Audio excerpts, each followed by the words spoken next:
Welcome to What's the Point? A question we should all be asking ourselves, and the podcast by brand architect Bill Ellis. Hi, everybody. Welcome back to What's the Point? I'm your host, Bill Ellis, and my guest today is Rick Lite. Hello, Rick. Hello, Bill.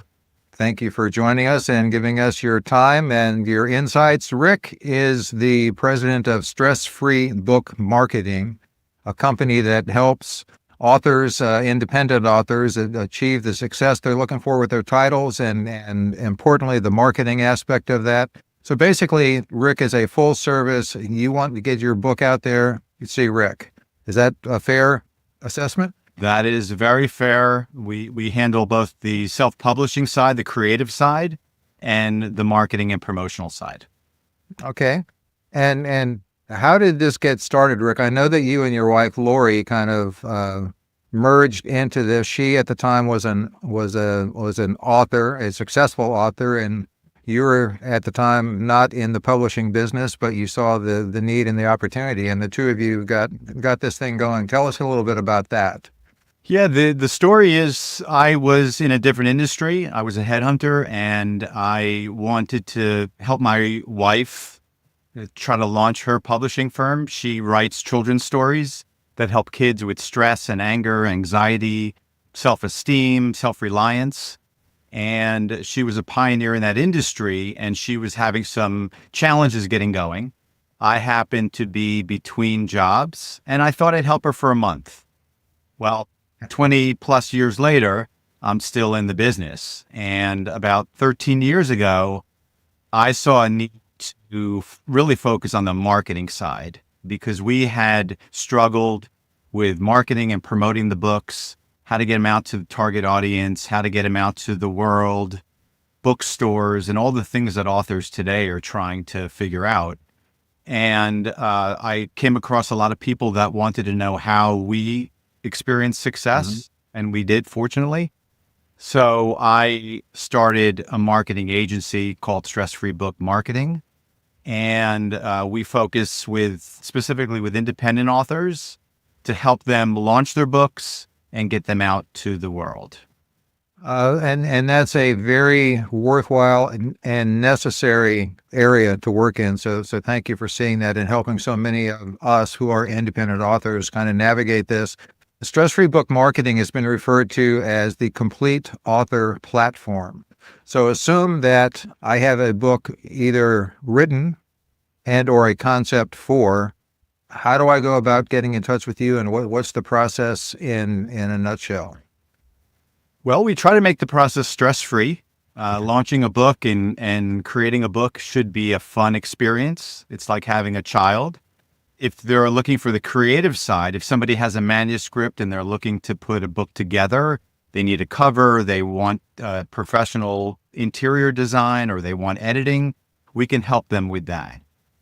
We can also take them from the point where their book is being created to shift and focus on the marketing side. And that is making sure that we have readers lined up to review the book, to write the reviews online where books are sold, to promote the book, to use the tools that are available to get their story out to their target audience. So it could be, in a lot of cases, full service. You come with a manuscript, we'll work with you and collaborate with you to do the rest. Or sometimes we'll just get somebody that has just published a book and they need help getting it out to the world. So we can help them in either way. Okay, so Rick, at what point do you typically start with potential or an existing author?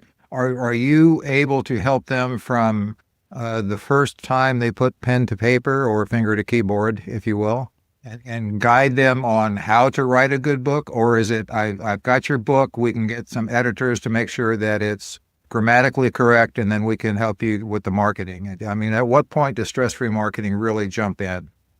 We normally will jump in either during the writing process or after the editing process. We don't really specialize in the writing side. There's plenty of resources out there for authors to use if they're struggling or if they're not a strong writer. We'll get involved, and we're usually referred to from editors or self-publishers that might be working with a client who has a need at that point. So the earlier we can get involved with somebody, the better, because we can start building an author platform that'll be used to spring off of when they're looking to promote the book. That's a key point, Rick. A lot of us, and I keep saying us because my lone published book to date was self-published, and self-published, I have to admit, very poorly, because a lot of what you're talking about, I wasn't aware of, and I didn't do. I didn't pre-plan all of the platform to launch a book and to continue its marketing. So that's why I find your site so intriguing, and why I wanted to bring it to my listeners, because we all have a book inside of us. Right. Some of us have more than one book inside of us. Right. The challenge is getting started, and part of that is, what do I do if I write a book? So one of my dear friends and my writing coach, John David Mann, co-author of The Go-Giver and dozens of other internationally bestsellers, has a course on how to write a book called Writing Mastery, and that's something I would urge anyone to get to. And but that's not necessary if you have someone like you that, as helpful as that is, it's not an absolute necessity to have a writing coach. If you have a book, get in touch with someone.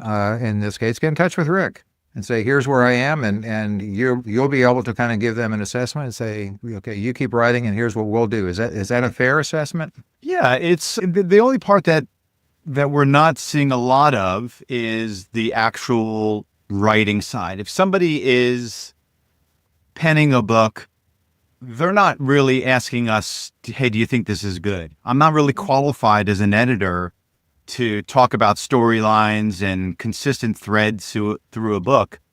There are tons of resources, both in books like your colleague, or writing groups, writing clubs, book clubs. Anybody that can give you feedback could be used as a resource to help you advance the story. I'm not getting involved that early in the process. We're coming in when the book is being put together. They're kind of finalizing some things, and now they want it professionally edited, maybe to check on consistencies and certainly punctuation and other proofreading strategies. That's where we see people. So maybe 3/4 of the way through a project, or 80% through a project, we'll start to touch base with the author to talk about the end of the project and the beginning of the marketing and promotion side, or putting it together. If they just come up with a manuscript and they need someone to professionally design that or come up with a cover, or if they know editors, we can help them with all that as well. Which is key, because so many people, marketing is one of those things, in my experience of doing it for most of my life, that people think is easy because it's, I can draw this or I can say that, and it's not that simple. It's a blend of talent and science, if you will. And so having someone that has been down that path is a good starting point. Have you had an occasion, Rick, where you're not part of the writing process? You're not part of the editing or the evaluation process, but have you had clients that have come to you and you've done the best you can to market, and it just turns out that what they've produced is just not that good of a book? Rarely. Years ago, I would look at people, clients whose writing might not have been the strongest. Part of my evaluation is seeing what their writing is like. So I need to see a book, and that book has to be professionally edited for us to work with somebody. And mothers and grandparents and friends that are, English teachers don't count. It has to be professionally edited. So it's rare that happens, but there are some things that come into play when you're marketing a book. If the genre's a little bit too focused, there's a smaller target audience, so you might not get as much success. But a vast majority of the clients that we work with are getting the success that we're able to produce for them. And keeping in mind that book marketing is a multi-year journey. It's rare that somebody gets the traction that they need and they don't have to do anything after a while. You are marketing a book for years, You're trying to work on different strategies over those years. Some of them are heavy lifting in the beginning and they become easier as you go on. But you always should be talking about marketing, promoting, looking for ways to get your book out there. And that's so important, Rick. Thanks for putting it that way, because that's true not just in publishing and marketing a book. That's true in most every element of marketing. Marketing is not an instantaneous, you go viral and you're done for the rest of your life and lavishing in success. In your experience, is there a typical tipping point you can time-wise, or is it completely dependent and interdependent on the book and the efforts that they're making and the niche that they're targeting? Yeah, a lot of it is the effort that they're making. Authors that put in as much energy and effort in collaboration with us tend to do better. We can't do everything for people. We can do a lot of things for them in the beginning of the process. But at some point, they need to be out there and be as active as we are, not just during the time that we're working together, which is typically 3 to 5 months, but after and on. So, I think once they get that boulder over the hill, if you want to use the tipping point analogy, then it becomes a little bit easier, but it's as important for them to stick with that and continue to promote and market the book. Yeah, so persistence. Absolutely. Persistence like anything else in life. Yeah, good point. So let me go back a little bit in the life of Rick White, because long before you and Lori started Stress-Free Books, and long before you started being a headhunter in the IT world, there was a Rick White. Give me a little bit of story about you and how you got from start to IT headhunter. Yeah. Well, first of all, back in the day, it was Ricky Lite. So born Richard, parents named me Ricky, and I could tell the college friends and high school friends from the professional world where I'm called Rick. So I grew up in New Jersey to a middle income family, loving parents, 2 siblings. I wasn't the best student in school. I had some learning disabilities that in those days weren't really recognized as they are today, and parents that did their best to help me out with that. But I worked diligently through school, went to college at the University of Hartford up in Connecticut, graduated in 4 years, which in today's world is amazing.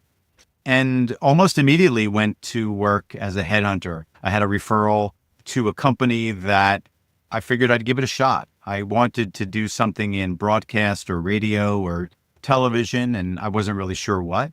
So I went into what I thought would provide a good career for me. Started out at $115 a week and, ended up with a very nice career, ended up with a senior position. Left the business, went back into the business, went into the wireless business, cellular early on because that was exciting, and ended up back in IT. And from there, it was helping my wife, Lori, and now the marketing side. So I wouldn't say it's a typical career and typical life, but certainly had its highs and lows and challenges like everybody else's life. And I certainly recognize that more and more now as an adult, as a father and a grandfather. I see back on areas that I might have done differently or things that I might have done differently, knowing that I'm here today talking to you because of those decisions I made. And you made so many good points there. Interesting, your career path. It seems like almost immediately, almost serendipitously after college, you found a career opportunity that suited you very well. When you were a kid growing up in New Jersey, Ricky, was there something that you saw or experienced or anything that triggered like an emotion that just burned inside of you that gave you like some aspirations, whatever that might be? And as a corollary to that, did you as a kid have any direct aspirations to what you wanted to do as an adult?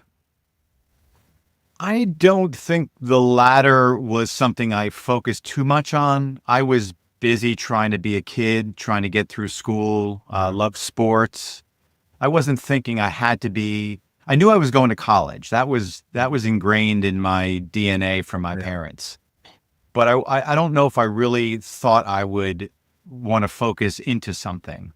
As far as events, there's probably two things that happened, not so much as a child, but two major events in my life that shaped the rest of my existence. One was the death of my father at my age of 25. He passed away suddenly from heart complications.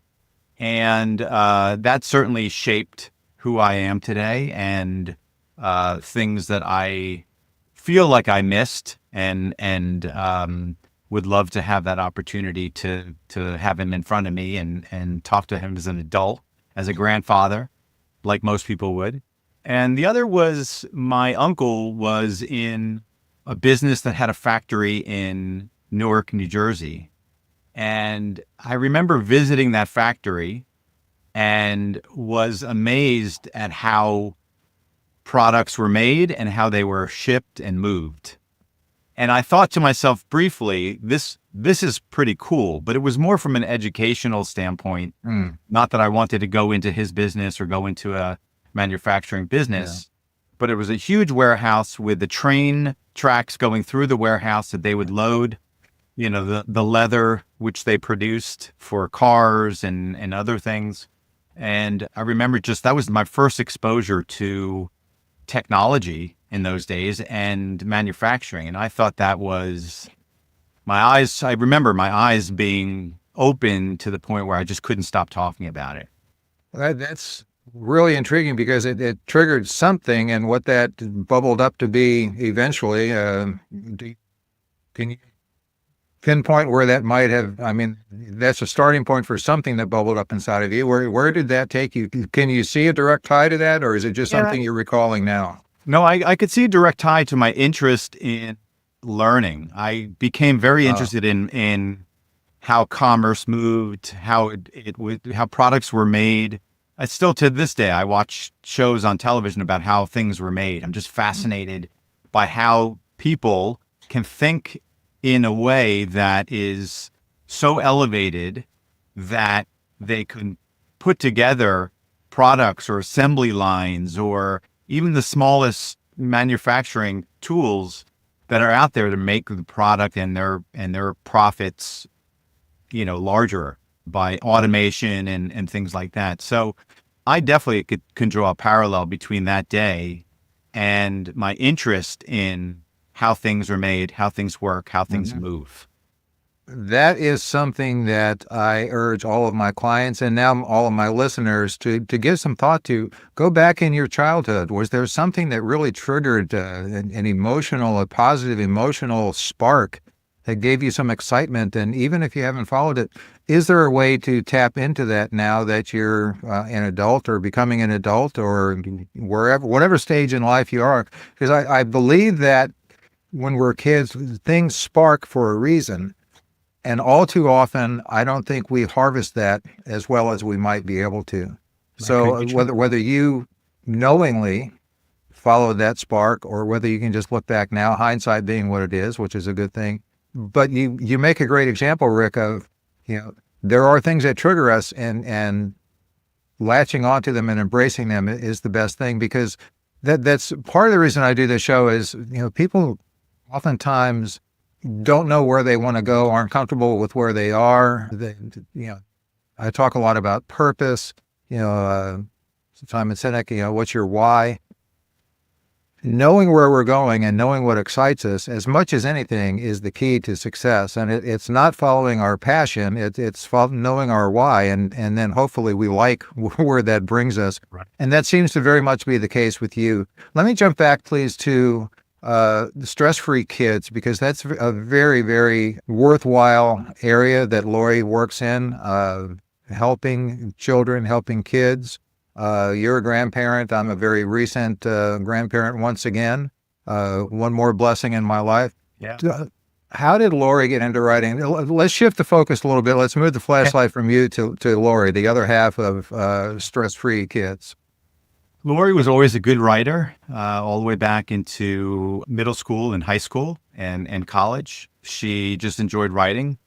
The business of Stress-Free Kids was created from my son, inspiration from my son, who would take 2 hours to go to sleep every night. He definitely was ADD and maybe with a little focus on the H, hyperactivity, but he had a tough time winding down at the end of the day. So Lori would make up stories about animals and sea creatures that integrated research-based stress management techniques. So one of the stories is Angry Octopus, and it was a story that used muscle relaxation and breathing to calm the body and the mind. So as Lori was telling my son Austin these stories, he calmed down and fell asleep. And in some cases, fairly quickly when he was doing the techniques. So Lori, I believe, was one of the first people, if not the first person, to take these techniques that are world known, deep breathing and muscle relaxation, and weave them into stories. So one night I was outside the room, I heard her telling the story, and I told her, you need to write these stories down. These are great. Because I felt relaxed just standing outside of the room. Yeah. So she did. And her first book was published by a publisher, a small publisher. The second book was started with a publisher who ended up being bought out, and that project was canceled. And we decided to produce the books independently. So she would write them. We'd have them illustrated. We'd have them proofread and checked, and then she would launch it. And I had no idea. She was really doing that part on her own. Mm-hmm. And it got to the point where she had a couple books out there. She made an audiobook, and she needed some help at that point because it was getting too much for her. So yeah, she still writes. She's not actively writing now, but her last book was published by Scholastic, which is the big children's book company. They approached her for two reasons. One is she was in that industry and they were looking to put together a mindful series. Mm-hmm. She worked with them, wrote a book. It was illustrated by Scholastic. It's sold in schools by Scholastic. And that we learned a lot about traditional publishing. She also has a parenting book that's traditionally published. And we realized, it's a nice accolade to be traditionally published and have companies like Simon & Schuster behind you and Scholastic. But you have to do as much work to market the book as you would if you independently publish it. And you're not making that much in terms of royalties.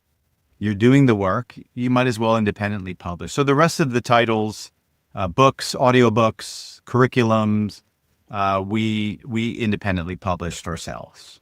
Okay. I want to come back to the traditional publishing versus independent publishing, but for the time being, did Lori publish under the name Lori Lite, or did she have a pseudonym? It's Lori Lite. No, Lori Lite. Okay. Lorilite. You can Google her and see all the work that she's done. And you can also go to the show notes, and Lori's information will be there, along with all of Rick's and certainly the stress-free book marketing information. So, and all of the social media that goes along with that. So traditional book publishing always seems to be the mindset that I need to get to a Simon & Schuster or whomever, Penguin, whoever the big publishers are. And that's great because it can really open a lot of doors. I mean, they are an industry. They have the ultimate platform for books. They may not always be the most directly supportive of the author itself. And I say that because very often in my understanding, in my research and my experience from talking to others, they take a lot of control. And as the author, you lose a lot of control. Absolutely. And some of that's okay. Some of that is their experts and expertise improving your product. And we have to, as authors, be open to that. But we also need to be aware of the fact that if you're going that route, it's a tough nut to crack, and you don't have as much control. So it's potentially, it's a trade-off, I think. Tell me if I'm on track here, Rick. It's a trade-off between the potential huge network of a traditional publisher and the control and independence being an independent author, self-publishing. I think that's accurate. It's something that everybody should try to experience. If you're going to write multiple books, you should try to get traditionally published with one of your titles. It's just a nice thing to have. But you're correct in saying that you lose control, creative control. They kind of tell you what they're going to do and how they're going to market it. And in some cases, like the Scholastic, I found it to be a very educational process because they knew the age group that the book was for. They knew how many words needed to be on a page. They knew what words needed to be used and what words shouldn't be used. And if you said this word, it meant this. And it was a very interesting process that I've used in my business with some of the children's authors that came through our doors in helping them refine their manuscript. You know, too many words on a page for a 5 or 6 year old kid is not good. They're starting to learn how to read, or they're diving into the reading part of it. You know, there's some good points that they made that I really appreciated, but you're making 12% royalty, net royalty at the end of the day.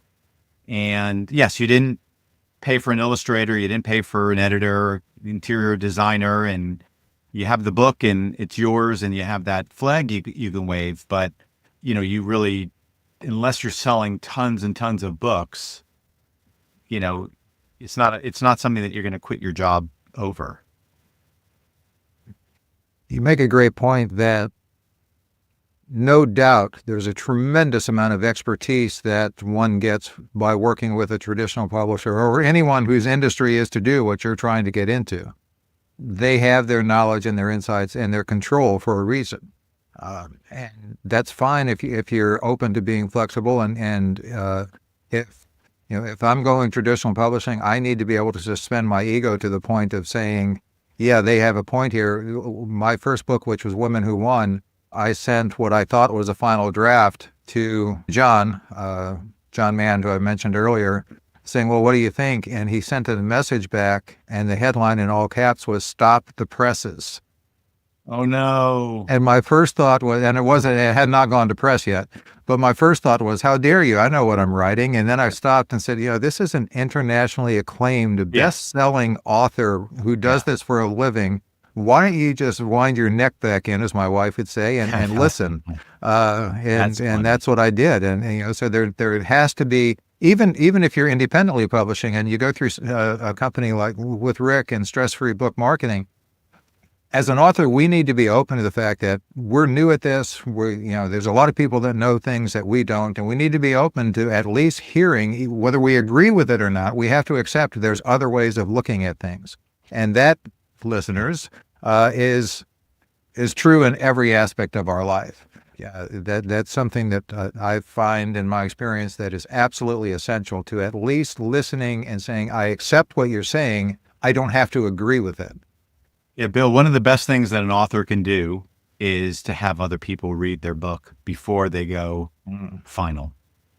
Absolutely, because beta readers, as they're called in our industry, they're going to be objective. They're going to be critical if they need to be.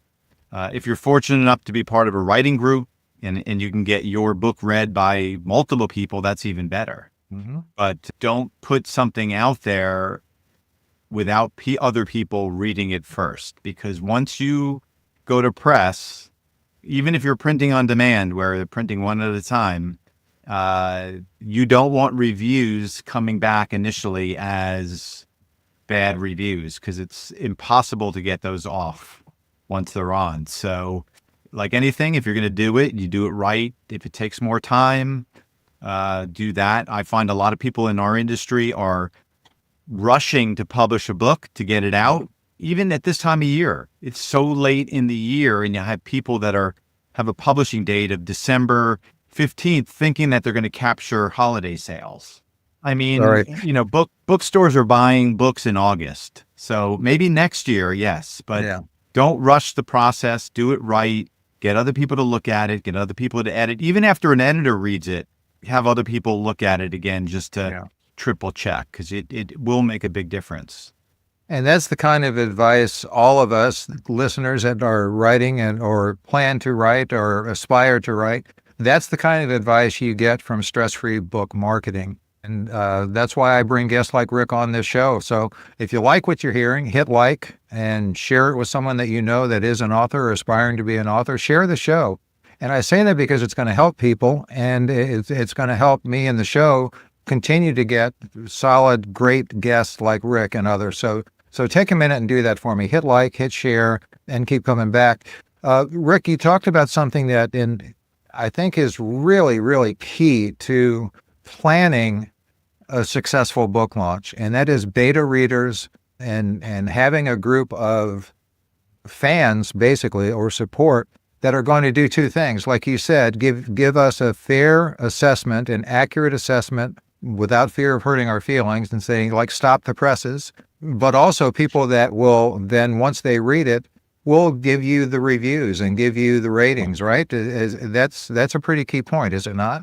Yeah, that is really an area that a lot of people should focus in on. If you bring your followers, your friends, family, colleagues, alumni, whoever loves you and wants to see you successful, if you bring them through the process of your writing, of your book creative, of the launch and all, they will do anything for you, and including reading the book. If you make them feel like they're part of the team and they're special, they will be your best advocates out there. So beyond the physical work of reading a book or being a beta reader, people want to feel like they're part of your project. And, you can show them half of the cover or two covers and say, which one do you like? I'd love your feedback. They feel empowered to help you. And that's something that not a lot of authors do. They announce that they're writing a book, and the next time they touch somebody is when they're asking for a review. And although, good friends should do it anyway, a lot of people would feel very honored if you brought them through that process because you care. Yeah, and it is a two-way street. I hadn't looked at it like that. That's a great perspective. Thanks for opening my eyes to that. And you talk about, you go to friends and you would hope that they would give you a review and hope that they would buy the book, which leads me to how many friends do all of us have? And there's an old adage that if you were to have a huge event in your life, be it your wedding or your funeral, if you had 400 people there, it would be massively successful. 400 books is not going to make you a successful author. What is the average, or what's kind of the parameters of books that go out there? Because I've heard a bunch of different numbers of success, and I bring this up just so that we can all manage our own expectations. Sure, that's a very important part of this process is having the right expectations. So you're asking what percentage of people become successful? Well, what number of book sales is considered successful? It depends on what your goals are. I have clients that are writing a book just to tell a story. It's really designed for family and friends and maybe some people to buy it. And I have other clients that want to be bestseller. So the expectations have to be managed from the beginning for everybody. First of all, it's extremely hard to become a bestseller.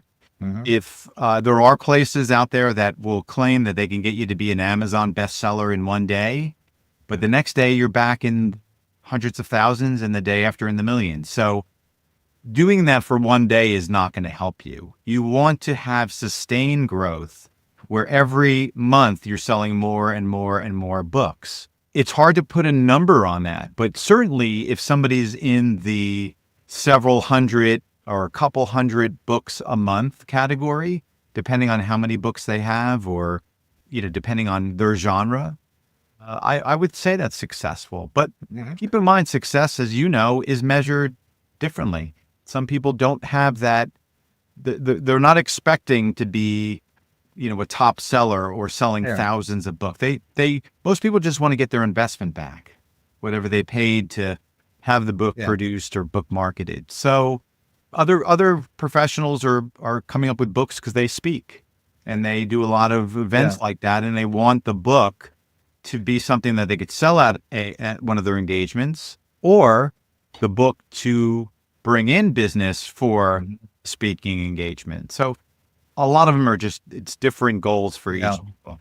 Yeah, I had heard that the majority of books, and I don't have a percentage. So again, grain of salt, this is like third party, Yeah. twice repeated and twisted information, but something like, you know, most books that get published, self-published on Amazon, if they hit 200 to 250 copies, they're in the upper echelon of book sales. So it's, and again, I just bring this up because you hit a key point again, Rick, and thank you. I'm big on those of us that are trying to do this, managing our expectations. If I write a book and I'm thinking I'm going to sell 10,000 copies and you know, that's likely not going to happen. And it's going to take a really good book and really good marketing to do that. So I want to make sure that we manage our expectations there.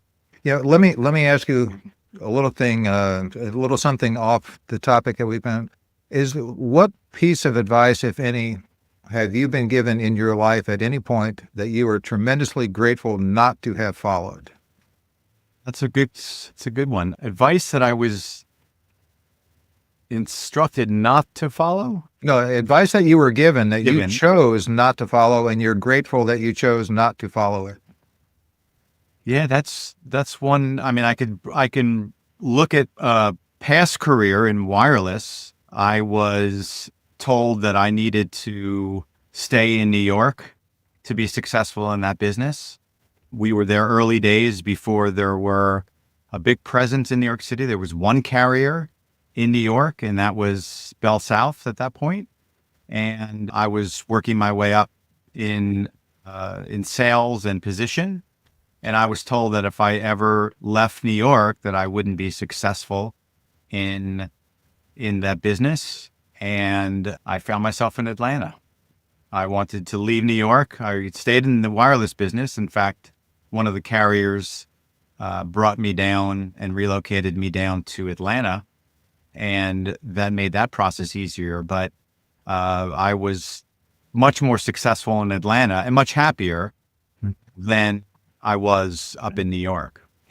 And the counterpoint to that question is, what's the most pointed piece of criticism that you've received that actually helped you grow? And by that, I mean things like my response from John that said, stop the presses, stop the presses. You know, I still laugh at that one. Feel free to use it. Yeah. In this business, when I first started, I was more focused on getting results than I was in communicating those results with my clients. And I have a woman who I was speaking to at one point who was extremely unhappy with the way I was working with her. I hadn't talked to her in a few weeks. She had no idea what I was doing for her. And I was busting it out. I just wasn't sharing that information. I wasn't communicating with her. And she got extremely angry. She wanted to terminate the agreement. And I was taken back because here I thought I was doing a great job for her. And what I learned from that and what I implemented almost immediately was when I work with a client, especially in the beginning for the first couple months, I have a weekly call with them. And on that weekly call, we talk about what I've done, what they're doing. We collaborate. We come up with ideas. We do training. We talk about different strategies. Whatever needs to happen on that call, it's a check-in call. And that check-in call, that weekly check-in call, has been probably one of the more instrumental things that I initiated after getting my you-know-what handed to me. And a great point there about the importance of communication, but also a great example, a great story of what can happen when we're open to criticism and don't get defensive. When I can reduce my ego and listen to it and say, what's the point of that? What should I learn from that? And speaking of that, one final question for you, Rick, and that is, however you choose to define it in whatever area, very simply, what's the point? The point of life is to do what you love to do and figure out a way to make money doing it. Simple, direct, impactful. Yeah, that's great. I appreciate that very much. And again, I appreciate your time. I appreciate your insights. And everyone listening, all of Rick's and Lori's information will be in the show notes. Reach out to him if you have any inclination of writing a book, and at whatever stage you're at, and he can give you whatever insights he can specific to your situation. So reach out to Rick. And listeners, reach out to me if you have thoughts for a guest you'd like to hear, or if you have comments to make this show better, or how it can become more impactful to you. Hit me up at bill@billellis.com. And again, if you like what you're hearing, hit like, hit share. We appreciate your listening. And Rick, again, thank you so much. My pleasure, Bill. It's been a real pleasure. Thanks for tuning in. And if you like what you've heard, please subscribe so you don't miss an episode. We can promise there is value to be gained in every one. Taking a second to rate, review, and share the show helps make us more discoverable and enables others to find out what's the point. If you'd like to learn more about Bill Ellis and his services, please visit his website, billellis.com. See you next time.